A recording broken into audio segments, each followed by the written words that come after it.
kesalahan dari Indonesia pada saat match melawan Arab Saudi. Menurut lo Real, formasi yang pas itu pakai formasi apa, dan yang kemarin tuh apa yang kurangnya menurut lo?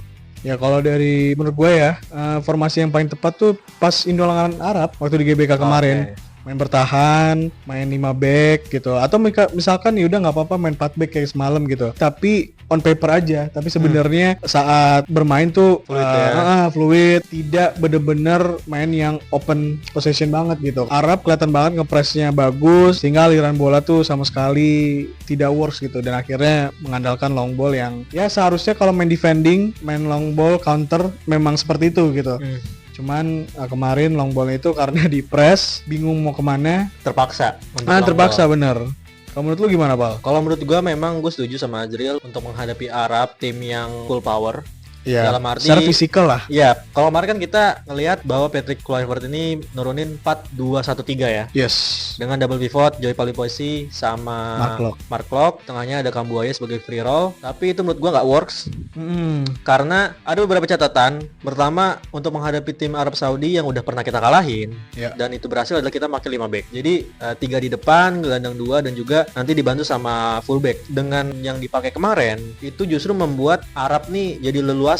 Iya. Karena kalau lu perhatiin formasi yang kemarin kita pakai itu justru memberikan banyak space between the lines. Iya. Ketika di depannya garis pertahanan JI Jazz, itu ada gap antara back sama midfield. Iya. Kalau lihat. Iya, benar. Makanya pemain-pemain seperti Aldo Seri, terus Saleh, itu Iya. banyak yang mengisi ruang-ruang kosong itu. Betul. Nah, dengan memakai 5 back, menurut gue itu memperkecil ruang yang ada di pertahanan kita. Iya. Jadi menumpuk. Setidaknya mengcover ya. Betul. Penyerangnya Arab, benar. Nah, dengan kemarin pakai 4 back dan masang Yakob sama Dean James di kiri kanan yang dua-duanya menurut gue tipikal menyerang, justru Iya. jadi bumerang untuk kita lebih mudah diserang. Diserang, betul. Coba kalau misalkan 5 back, Yakob sama Dean James kayak gua rasa lebih works ya. Betul. Benar. Karena dari tiganya udah kuat nih Yes.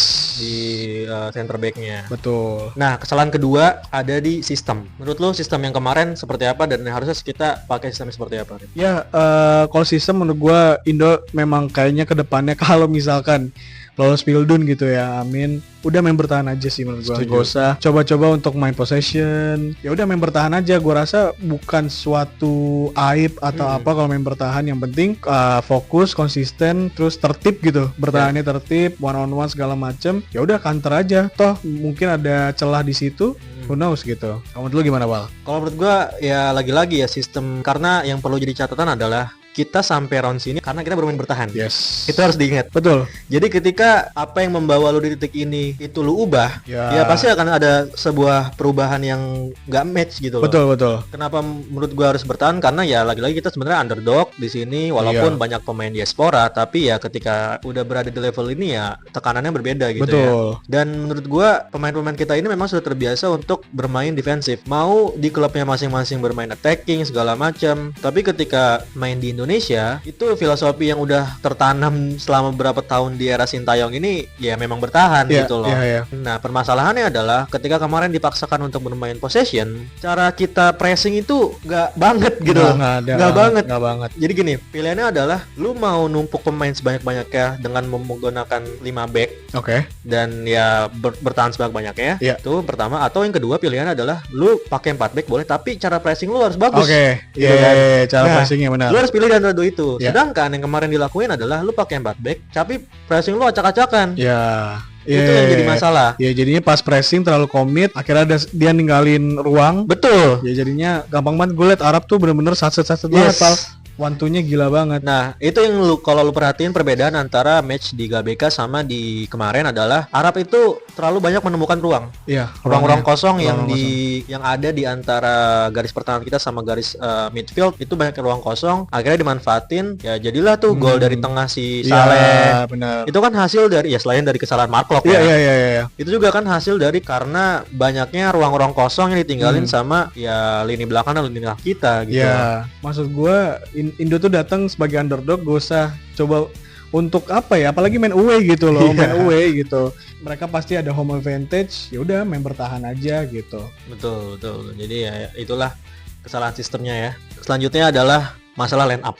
Ya, masalah line up. Gimana komentar lo tentang line up yang kemarin diturunin sama Kluivert? Ya, cukup mengagetkan ya. Gua rasa hampir semua fans Indo cukup kaget dengan line up yang dijabarkan oleh Patrick Kluivert. Tiga pemain notable yang dimention sampai mungkin beberapa hari ke depan ya, sampai laga lawan Irak adalah Mark Locke, Jakob Sayuri, dan Beckham. Untuk Mark Locke sendiri memang dia semenjak Patrick Kluivert yang jadi pelatih dia udah balik ke timnas Indo gitu ya. Ya gua rasa gua mengerti kenapa Patrick Kluivert membawa Mark Locke karena memang dia di Persib cukup impresif gitu kan. Tapi ini di timnas yang dia udah lama banget gak main di timnas, terus juga kelihatan gitu dia staminanya tuh udah gak mumpuni, beda banget gitu dibandingkan sama Palpesi, terus sama Ivar Jenner, ya Nathan Choaon dan lain-lain. Gue ngerti dia butuh pemain yang bisa kontrol tengah gitu. Karena Tom Hai juga stamina itu nggak yang bagus banget karena kan biasa sering Tom Hai main tapi sampai menit 70 beberapa diganti gitu. Tapi ya kenapa nggak main Tom Hai aja dari awal gitu? Maksudnya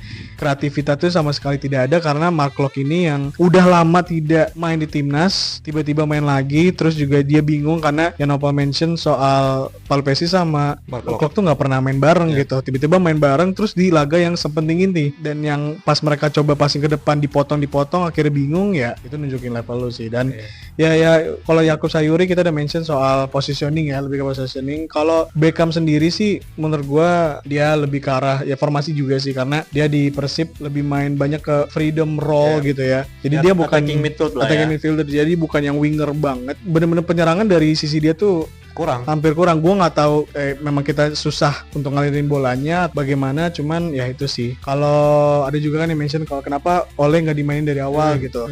Ya dia kan baru balik dari cedera, jadi main dari babak 2 gitu. Ya notable mention di 3 pemain itu sih. Mungkin salah satu adalah Rizky Ridho, kenapa nggak dimainin. Coba kalau main 5 back mainin Rizky Ridho, mungkin salah satu nomor 1 kali ya pemain dari liga lokal atau pemain lokal gitu yang sudah setara ya, yang udah levelnya tuh udah impresif banget. Ya, gue setuju sih. Line up yang dimention sama Ariel, memang 3 pemain yang tadi dimention itu yang menjadi catatan ya. Yes. Ada Mark Locke, ada Jakob Sayuri, sama Etam. Nah, gue sebenarnya masalah line up itu ada masalah di situ. Nah, yang jadi masalah selanjutnya adalah tadi Ajil udah cukup jelas menjabarkan masalah yang ada di line up kemarin. Nah, yang gue pengen mention adalah reaksi dari Patrick Kluivert. Oke. Ketika lu memulai pertandingan, jujur memang di 15 menit pertama kita cukup oke. Ya, kita bisa lewat Jonathan, kita bisa nyampe kotak penaltinya Arab. Beberapa kali peluang juga. Ada crossing. Nah, akhirnya penalti kan? Penalti karena handball, betul. Nah, setelah itu langsung berubah tuh arahnya. Cuma yang jadi catatan adalah ketika 45 menit atau bahkan lebih seorang pemain itu nggak menunjukkan kapasitas terbaiknya, seharusnya seorang pelatih sudah bisa melihat apa yang harus dilakukan sama pemain tersebut. Apakah entah melalui bantuan support lewat pemain lain. Bisa kan satu pemain nggak perform, siapa tahu karena dia nggak berada di posisi terbaiknya kan. Dengan masuk ke pemain lain bisa jadi dia digeser untuk akhirnya war. Benar. Bisa seperti itu, atau juga langsung diganti pemainnya. Nah, yang jadi catatan kemarin adalah semua orang banyak udah lihat bahwa Mark Locke kemarin nggak perform. Jakob Sayuri apalagi. Betul. Sekitar 2 gol itu dari dia menurut gua. Dan yang penaltinya dia narik itu fatal banget. Pertama narik penalti, yang kedua muntahan dari stoppingnya Paes. Dia diem. Ya kan? Akhirnya strikernya Arab bisa golin, itu kesalahan Jakob juga. Nah, kenapa tim kepelatihan Indonesia tidak melihat hal tersebut sebagai masalah? Gitu loh. Kenapa nggak diubah gitu? Akhirnya kan menit 50 atau 60 ya, Tom Hai masuk dan oleh Romani. Tapi bukan Mark Locke yang diganti. Yang diganti justru Jonathan sama Orat Mangun. Jadi kayak kenapa gitu loh? Mereka kan gitu. Itu yang jadi pertanyaan kita semua kan. Pasti karena menurut gue Jonathan main bagus banget. Orat Mangun juga kalau di switch ke kiri menurut gue akan oke tuh. Cuma kenapa jadi pertanyaan adalah kenapa yang mereka yang keluar gitu. Kenapa bukannya kan nyari gol. Nah, betul. Oke lah. Itu yang jadi permasalahan. Jadi kayak kita semua tuh justru mempertanyakan reaksinya dari Kluivert gitu. Kalau lu memang pelatih top, harusnya lu bisa dengan cepat membaca situasi ada sesuatu yang miss. Betul. Ini sampai 90 menit Mark Locke main dan Jakob Sayuri main. Akhirnya di menit 89 apa 87 82 gue lupa, Sandy Walsh masuk gantiin Jakob Sayuri. Apa yang lu harapin dengan pemain 7 menit? Itu bukan perubahan yang game changer.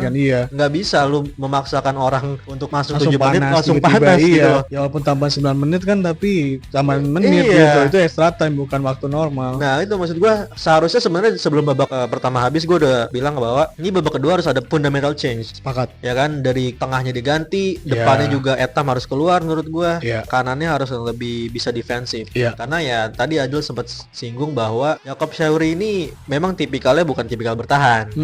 Dia akan worse kalau kita pakai 3 back. Iya. Cuma kalau backnya cuma 2 dan dia ada beban bertahan, itu menurut gua ya Akan emang sulit, akan gitu sulit, loh. benar. Dan kelihatan banget lah. Karena kalau pas dia kehilangan bola, ya ada yang cover. Betul. Gitu, jangan langsung ke Jantung pertahanan jantung kita. pertahanannya. Ya, akhirnya Arab bisa overload di penyerangannya gitu. Betul. Jadi memang line up ini memang bukan sepenuhnya jadi penentuan bagaimana arah permainan. Iya, Yang sistem itu yang penting kan. betul. Tapi ketika line up yang lu pakai justru nggak works, harusnya lu sebagai pelatih tuh bisa melihat itu sesuatu yang Betul, perlu masalah, diubah gitu iya. loh. Dan diubah tuh secara early. Hmm. Jangan justru baru sisa 10 menit baru lu ganti. Betul. Nggak bisa juga gitu. Betul. Jadi itu sih yang mungkin semuanya kita pertanyakan ke Patrick ya. Ya mungkin Coach Petri bukan pelatih top, tapi dia pelatih yang saat Natal dia datang interview. Moral story-nya adalah jangan cari karyawan yang bisa diinterview di Natal. Sampai jumpa di konten selanjutnya.